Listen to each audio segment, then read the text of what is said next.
Hello and welcome to Todd Rolls Dice, where we have our final update for narrative play in Middle-earth strategy battle game.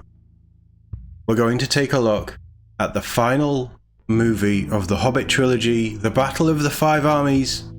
This is going to be a very quick one because there is a big reveal show tonight at time of recording, and I am doing that live as long as my voice holds, so I'm going to skim through this as quick as possible. These videos generally don't do a huge amount on the channel anyway, but I'm covering them just to keep the Middle-earth interest rolling as much as possible. But it's 3 scenarios. I believe they are sort of taken and tweaked and improved, I dare say, from somewhere previous in the annals of Middle-earth strategy battle game to really give you that narrative edge, that cinematic moment in the new edition. So this is Battle of the Five Armies. There is, as I say, 3 scenarios that we'll touch on. The interesting bit in this article, the future. Other narrative scenario PDFs are available on the WarCom website, featuring the other films from the Lord of the Rings motion picture and the Hobbit motion picture trilogies. However, this is not the end. Keep your eyes peeled in the future for more narrative scenarios featuring more of the most iconic events and battles from the wider history of Middle-earth.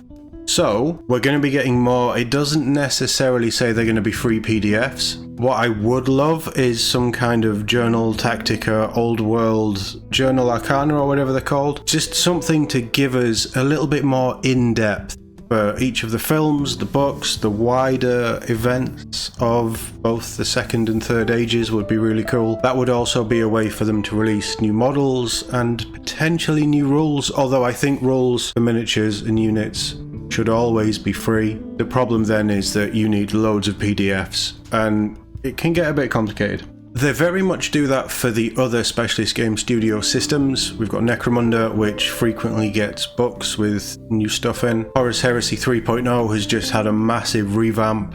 Well, 3.0 is the revamp, but they're getting Journal Tacticas, which is going to add more narrative elements from the Horus Heresy stories and novels, and big moments from there where they bring in new units and things. Old World does it as well. It's all the same studio that does all this. So I think that we're going to see that, and honestly, I'd be okay with seeing stuff like that.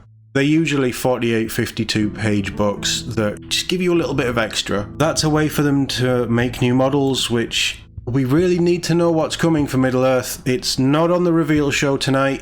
It gets very little love, Middle-earth, doesn't it? We get the odd reveal here and there. We've had some really nice reveals. We've had some not quite as exciting reveals. Look, we just need to know where the future of this game lies, because they've done this whole new version. Potentially it's on a 3-year cycle, although I hope it isn't, and I don't know that it is or not. This is the perfect game to just leave off the 3-year cycle. Please. Do not put this on a 3-year cycle. But they need a way to keep interest, a reason to generate more money, bring hopefully new people in the game, or bring people back from previous editions, or who have just taken a bit of a hiatus since the start of this new edition. Wouldn't it be great if they did resculpted kits, new heroes, cool new models, and okay, the rules were in a book that you had to purchase separately, but that's how they get the money out of you to keep the game going. The community does an incredible job of keeping Middle-earth strategy battle game alive, but I'd like Games Workshop to try and do something as well. But enough about what I want. It gives us a little nod, but it's very vague. It just talks about focusing on basically what will be a narrative side of the game, because everything else has already been released. Well, let's take a quick look at these scenarios. As I say, we're going to skim over them. So this is Battle of the Five Armies. We have Fire and Water, which is Bard, Bard's family, Tauriel, Killy, Philly, Boffer, Owen, the Master of Lake Town, Alfred the Councillor, Braga, Captain of the Guard, 24 Lake Town Guard, 8 with Spear, 8 with Bow, and 8 with no additional equipment. And the evil side is Smaug.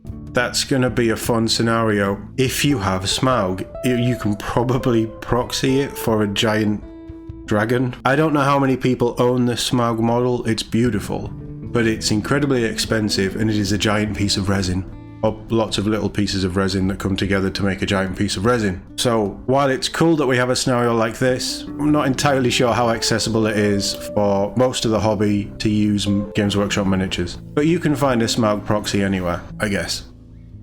We have the assault on Ravenhill, which is the dwarves basically with Legolas and Legolas is armed with Ocrist. They're against Azog in heavy armor with a stone flail, Bolg, spawn of Azog, 12 Gundabad Berserkers, 6 Gundabad Orc Warriors, 3 with shield, 3 with spear. There's some fun little rules on this one. Again, it's just playing out those pivotal moments in the film.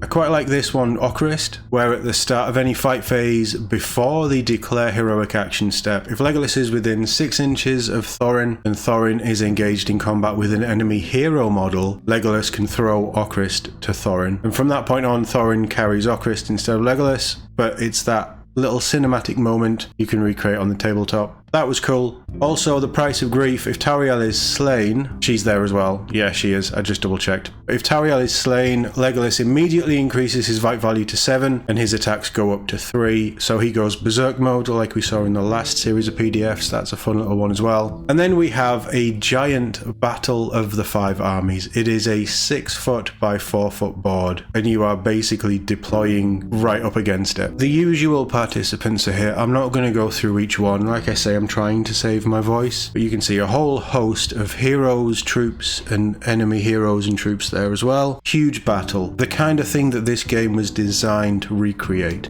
Very, very cool. And then we have a load of special rules and the objectives there as well. So if you have the space, if you have the terrain, if you have all the models and you can recreate those cinematic moments, you have the scenarios now. I'm a little bit lackluster with The Hobbit, as you guys know. I don't think that these scenarios are bad. I think my favourite one of these is Assault on Ravenhill, just because it's a slightly smaller skirmishy style. You've got less going on, but it's a much more personal fight, and there's some nice interplay between the different heroes and elements. This would be cool to see, but I don't own any of these models. I don't plan on owning any of these models. If they redo Thorin's company, I will buy it. I've said it on a video, so it will be true if it's redone. But I don't like the design aesthetic and how the Hobbit movies actually look. There's something off with me, and that might be the cinematic ratio that it was shot in, but also just some of it it looks, I don't know, it just looks a bit naff. Azog particularly just looks naff, and they weren't great films. So it's a little tarnished for me, The Hobbit. The trilogy is. I do love the book. But there we go, that is the final Hobbit narrative scenarios. There is 9 scenarios that you can play to fulfill your Hobbit desires. If you want to, let me know what you think in the comments below. Hopefully I will see you later for the reveal stream. We're covering pretty much everything but Necromunda and Middle-earth strategy battle game. So as I say, we should be live later on. As always, thank you very much for watching, and I'll see you all in the next one.